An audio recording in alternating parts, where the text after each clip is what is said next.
Good evening, folks. Today we are looking at how to get your scales faster and smoother and, generally just better overall. Bit more power, bit more control.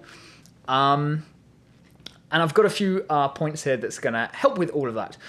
All right, point number one. This sounds super obvious, but I actually have to say it all the time.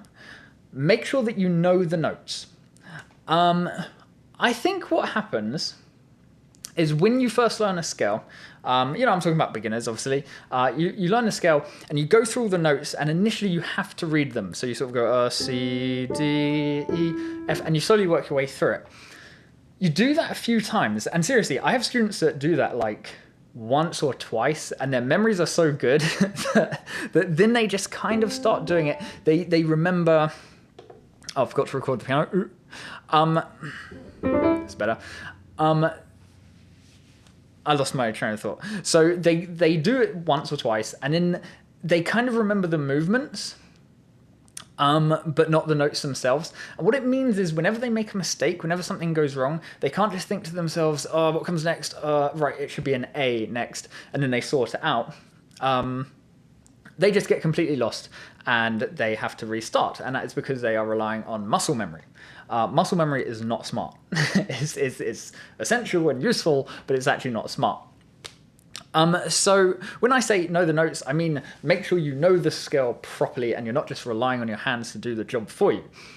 My advice, especially in the early days, every time you sit down to practice the scale, recite the key signature. So if you're going to practice A major, just remind yourself, A major, it has 3 sharps, F, C, and G sharp.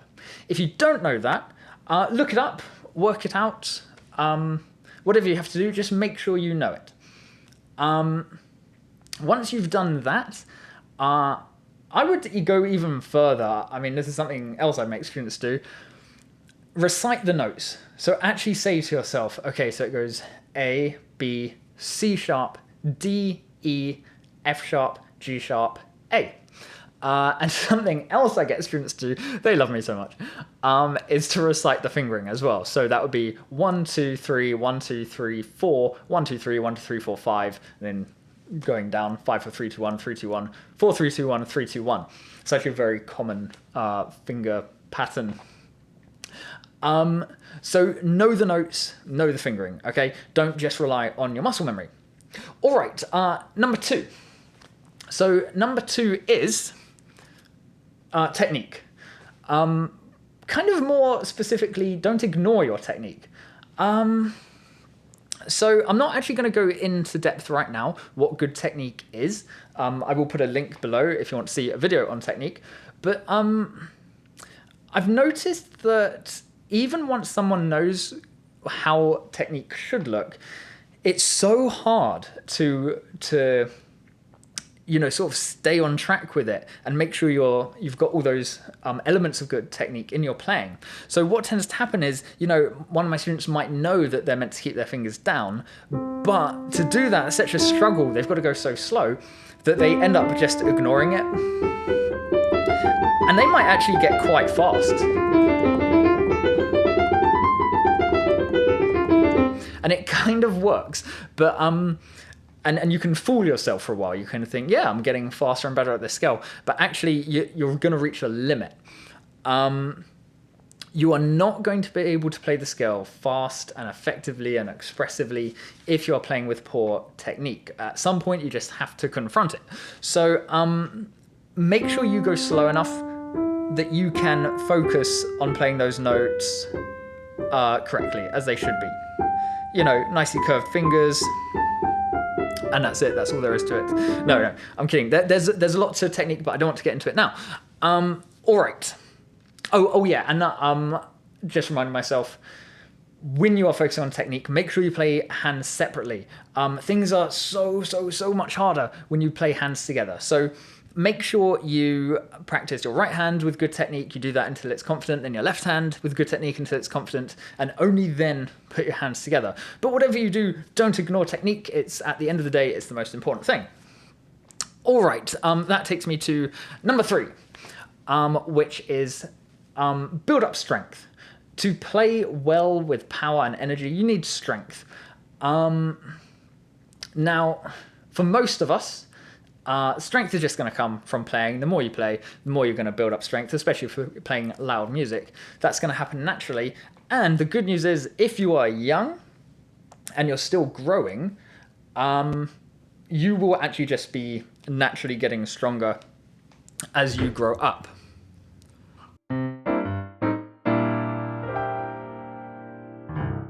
So yeah, if you are young and you're still growing, your hands are just naturally going to get stronger, okay? That doesn't mean you don't have to play.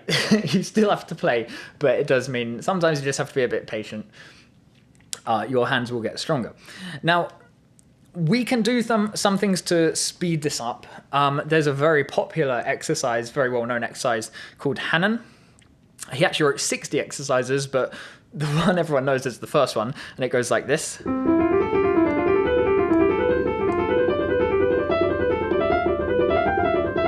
Okay, it's just a pattern like that. You don't really need to know specifically what's going on there. It's easy enough to find out if you look it up. Hannon exercise number 1. But really what's important there is the fact that you're going quite fast because you're doing something fairly simple. So you could literally just do this. 1, 2, 3, 4, 5, 4, 3, 2, 1, 2, 3, 4, 5, 4, 3, 2, 1. You know, something simple like that. Now you can actually lift your fingers for this. I know I just said about technique, but with strength building exercises, it is okay to lift your fingers in a controlled fashion to get power in there. I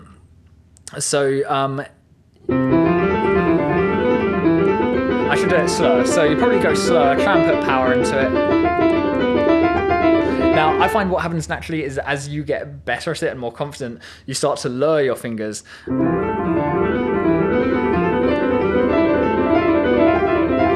And you start being able to go much, much faster because that's technique. Technique enables you to go much faster. Now, you don't have to do the Hannon. You can make up exercises. As I said, I like doing this. It's not the most interesting exercise, but it's very efficient. You can go up as well. And, you know, if you want to move around the piano as well,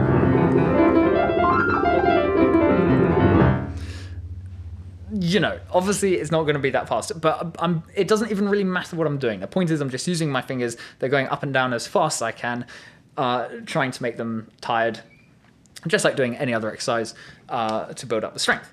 Point number 4. Practice method. So practice method is mega important because there's efficient ways of practicing and there's inefficient ways of practicing, and you can guess which one gets faster results. So the problem with practice method is it's what works really well is often a little bit counterintuitive. So you'd think that if you're trying to get faster, you should play fast. Actually, you want to go slow. So you want to find the speed that is comfortable for you. So let's go back to our scales. Let's take A major. To learn to play A major fast, you start by going really slow. You find the most comfortable speed where you can play it with no mistakes. Now, even if it's really slow like this, if you notice that your fingers aren't landing correctly, or there's just a general lack of control or something, don't speed up. Maybe even slow down. The point is you find a speed that is comfortable for you to go at where there's no issues, where it's like almost pointlessly easy. That's where you start. Then you bring in a metronome at that speed, and every time you have a successful rep where it just feels comfortable, everything goes well, you speed it up a little bit. So sometimes I speed up by about 10 BPM, but seriously, in the past when I've practiced really difficult music, I've sped up by literally 1 beat. You know, when you're just trying to push like a little bit of extra speed into your playing.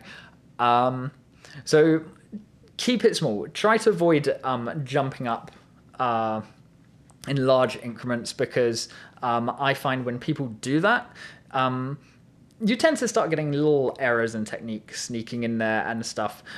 So yes, it appears that they speed up quickly, but actually their playing is deteriorating. So yeah, go slow, find your comfortable speed, use a metronome, speed up very gradually, and that way you can maintain your really good technique and everything as you get faster and faster. And I assure you, soon enough you will be able to play very fast.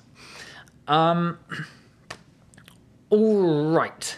My last point, that something that I've found very helpful. So point number 5 is use different rhythms in your scales. So the obvious one is, well, we always play scales straight. Ugh, it's late in the day. Okay, so we play them straight. That's just all the notes are even. But now try to swing it. So swing would be long, short, long, short, long, short, long.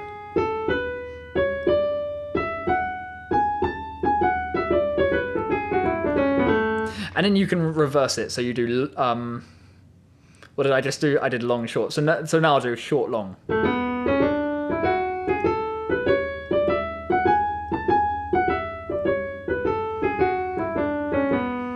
I find that very helpful, and you can actually use that in your pieces as well. You don't have to limit yourself to swinging. You can actually do more unusual rhythms that you just make up.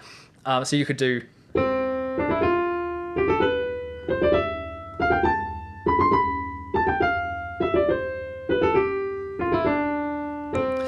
Now they're good because basically the pausing, the long notes, they give your brain time to catch up with what you're doing. They give you time to think, but at the same time you are actually practicing certain movements quickly. So like this bit. In that tiny bit there, my thumb moves under my third finger and lands on the F. That's a nifty little movement, turning your thumb under. That's something you need to get really comfortable with. But you know, if I was struggling with that scale, then the fact that I can pause on the note immediately after, it just gives me that kind of breathing space. So basically, it's a nice way to smooth out music, get out the kinks. So, you know, that's just off the top of my head. You can come up with any rhythm. Anything you do that's different to playing straight will be useful in some way. All right, so what did we have? We had 1, know the notes really well. 2, use a good technique. 3, do exercises to build up your strength. And I don't think I actually mentioned, but yeah, like the Hanon, you can use that raised finger technique with the scales themselves, sort of hammer down the notes to build up strength. Number 4, practice method. Use a structured practice method to make your practice efficient. And lastly, practice with different rhythms. Okay, so loads of like really fun stuff there. I hope that was helpful. And that's it for this. If you have any other ideas for how to improve scales, I'm sure there's a bunch of things I haven't mentioned here. Feel free to add it to the comments. If there's enough points, maybe I'll do another video on it. And you know, I'm still a student myself, so maybe I will learn something as well. Okay then. All right, well, thanks for watching, and I'll see you in the next one.